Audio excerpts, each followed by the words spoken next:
Hey, what's going on? It's Dr. Mike T. Nelson here, back with the Flex Diet Podcast for the first episode of 2023. And today I'm talking about my prediction, since it's the beginning of the year. It's always fun to predict stuff. My prediction for a better fitness model for trainers and coaches. So if you're not a trainer or a coach, this may not necessarily be useful to you, but might be something to look for. If you are a trainer or a coach, my biased opinion is this will be super useful for you. And before we get into that, wanted to let you know that the Flex Diet certification is currently open right now as of this recording and release date. It'll be open through Monday night, January 9th at midnight Pacific time, 2023. So if you're interested in a systems approach for nutrition and recovery, go to flexdiet.com, FLEXDIET.com. Right now it is only open through Monday, and I will give you a heads up that the price the next time it opens, which right now is slated for around the June timeframe, it'll be much more expensive. I'm not sure exactly what I'll have the final price at next time it opens, but it'll be around double the price that it is now. The reason for that is I've been adding a lot of material to it over the course of about the past 4 years. Also been making sure everything in there is updated and still valid according to the new research. And I haven't increased the price to match that at all. Plus we have CEUs from ACE, NASM, and the NSCA. So you are able to get CEUs for it. So go to flexdiet.com, FLEXDIET.com. If you have any questions about it, you can contact me. It'll be open from today when you're listening to this until January 9th at midnight Pacific Standard Time, 2023. If you are listening outside of that time period, you can still go to flexdiet.com and get put on the wait list for the next time that it opens. So go to flexdiet.com. Today we're talking about 2023 prediction regarding fitness training industry. And I will just jump into my biased prediction is that everyone needs some type of offline model. And I'll explain what that is. As you have seen in the past, due to potential pandemics or just changes that can happen overnight, the reality is everyone should be operating some type of hybrid model. So even if you're only doing in-person training, I think you need some type of offline component to go with that. And I'll lay out what I think is an easy transition and my recommendations for what to do. Now, hopefully this shouldn't really be much of a surprise, but unfortunately, when I talk to a fair amount of trainers, the people who are doing in-person, which is still alive and well, contrary to what many other people may say, they don't really have an offline component at all.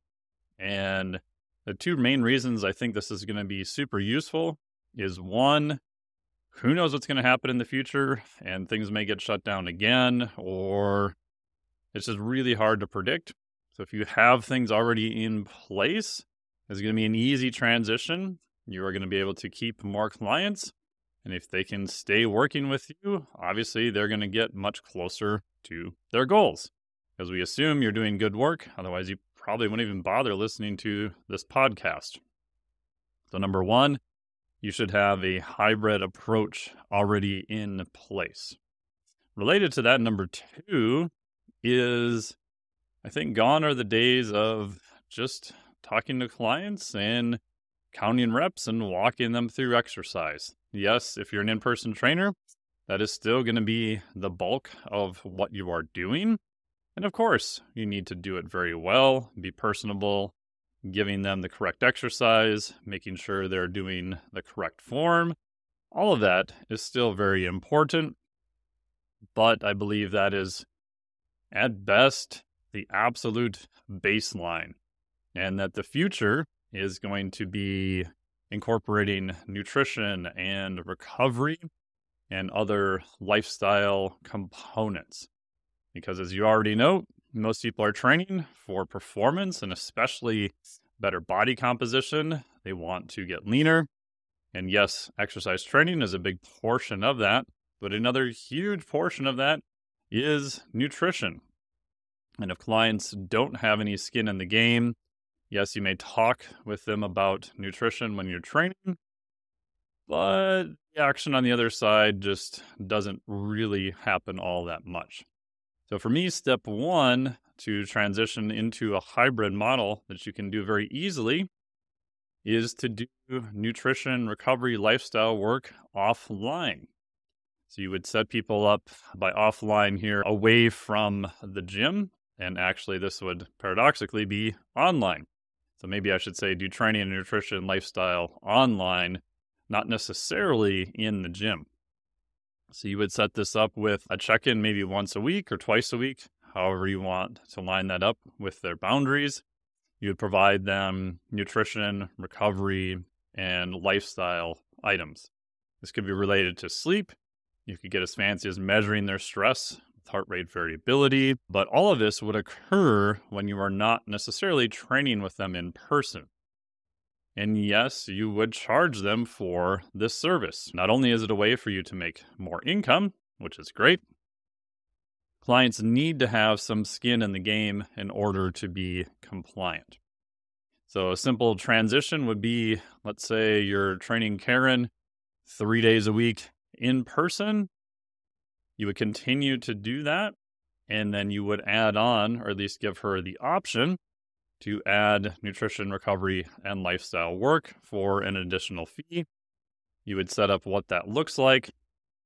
When she would check in, you could have it be check-in maybe on a Wednesday at the first part of your training session, but I think having everything offline is going to be better. And then if she has questions, she can maybe email or text you, however you want to set that up. So step one to a hybrid approach would be to add a nutrition lifestyle recovery component to your clients that are training in person right now. And the reality is this is a relatively easy sell because most of them are probably going to be training for body composition, and most of them are probably not nailing their nutrition. So this is an easy way to get them closer to their goals, and some may take you up on it, some may not. But that way you know which ones you're going to spend more time with and which ones have greater capacity or bandwidth to do a little bit more work. Instead of beating your head against the wall, trying to assume that all clients who say they want to get leaner and then they don't follow up, and that just gets really annoying after a while. So this way you know which people are going to do that. You'll have a system set up with how to help them with it.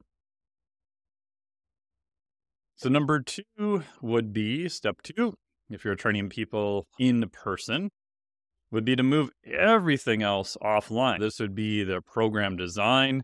When I say offline, I should say not during your training session. So paradoxically, again, online. The program design would be online, nutrition, recovery, lifestyle. You can get as fancy as looking at breath work, cold water immersion, sauna, recovery, heart rate variability. You feel you have the capacity, time, and understanding to do. Again, I think this going forward in the near future is just going to be the baseline of what trainers would need to offer to be competitive. Most people don't have time, one, to go to a physician, which they definitely should, to get blood work, get some of their blood glucose, blood pressure, all that stuff done. But their physician, unfortunately, due to the system, doesn't have much time to spend with them otherwise talking about lifestyle factors. So this is going to fall towards the trainer. And this, again, is not talking about prescription or diagnosis. This is just talking about simple lifestyle design. Sleep. How much sleep do they get? When do they go to bed? When do they get up? What is their nutrition? What are other things you can help them with in the range of health parameters and getting them closer to their goals, which most of the time is body composition and performance. This way, when they come in to train at your facility or where you're working, you just refer them to the program that has already been done online for them. Walk them through what they're doing that day. Again, it's in person, so you may make some changes based on how they feel, how they appear, how the first couple sets go. But the program design would also be online. So that way, if something happens, or they go on vacation, or the gym has to close, who knows what may happen, it's very easy to transition them to an online status. And of course, you would have a separate fee, usually a per month fee to do this. So your in-person fee would be separate from the program design, nutrition, lifestyle work, and everything else. So for example, maybe you're charging $100 per person per session. And we'll use Karen again as doing 2 training sessions with you, Tuesday and Thursday. Her goal is to get leaner, doesn't really care too much about lifting weights, but is very compliant and will do whatever you tell her to do. So you would continue to charge her per person for that session, right? So it'd be $200 a week. But then in addition, you would charge her a monthly fee. Again, I'm just making up numbers here, say $400 for training when she is not with you. So if she's only training Tuesday, Thursday, she's, yeah, I can do another 30 minutes other times of the week.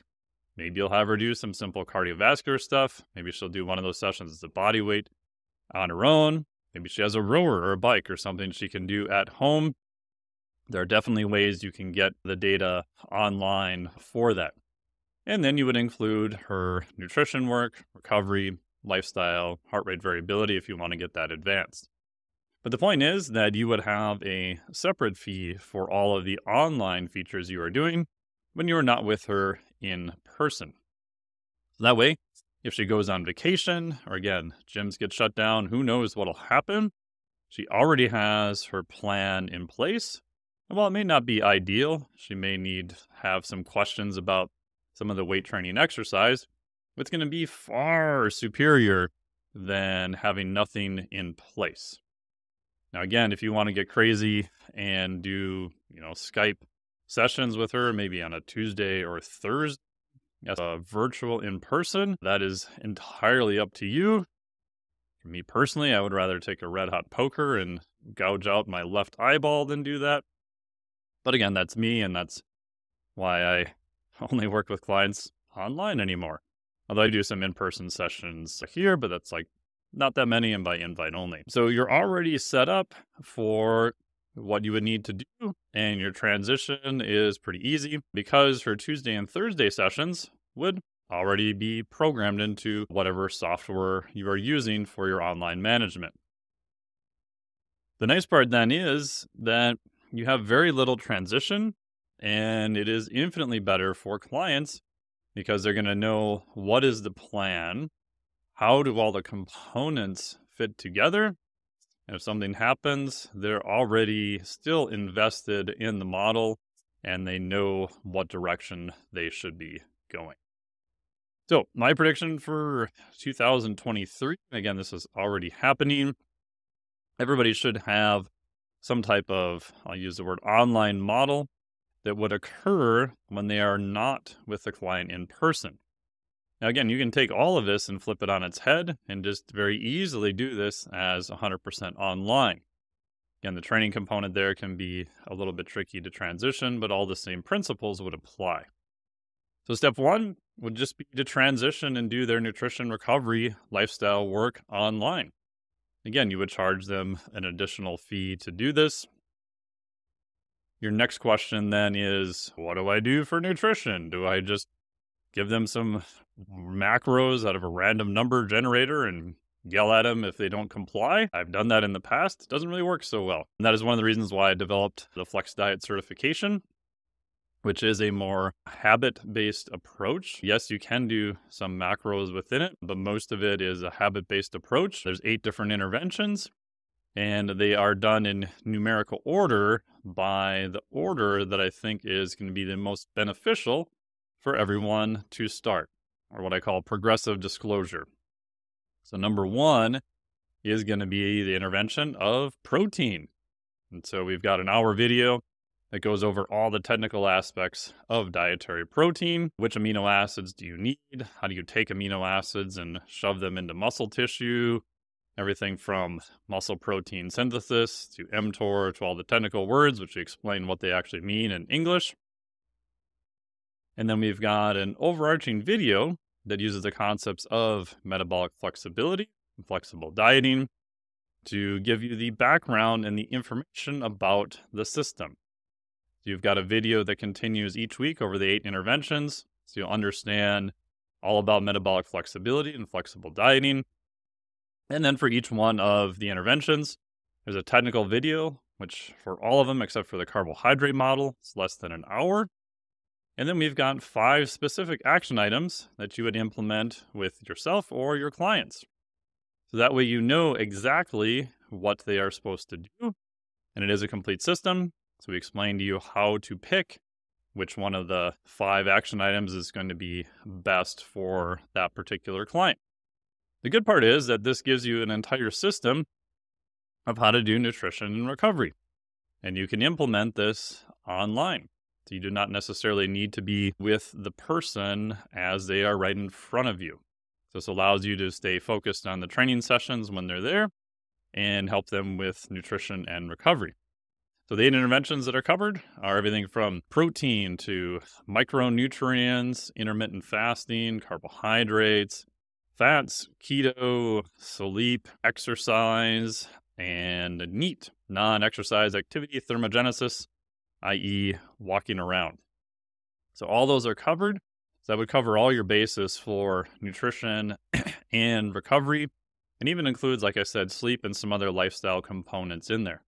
Now, of course, I'm super biased because I created the Flex Diet Cert, but the reason I created it is in 2018, I saw that there was a huge gap with a lot of clients doing really good in-person training work, but they weren't really doing much with nutrition and recovery, and clients were not getting as good of results as they could. And when I asked them why that was, they were just generally confused about what nutrition thing to follow. Do I just have them do some 30-day challenge? So it's this month is paleo whatever, and next month is keto, and next month is fasting, and month 4, the poor clients are so confused. They don't know what the hell's going on. Maybe they'll have them do carnivore because we're not really sure. Most of them just didn't have a specific system that they followed at all. And so I designed the system so that they can actually implement it and use it based on my experience with metabolic flexibility. This goes back almost 13 years now. And my working with clients in person and online.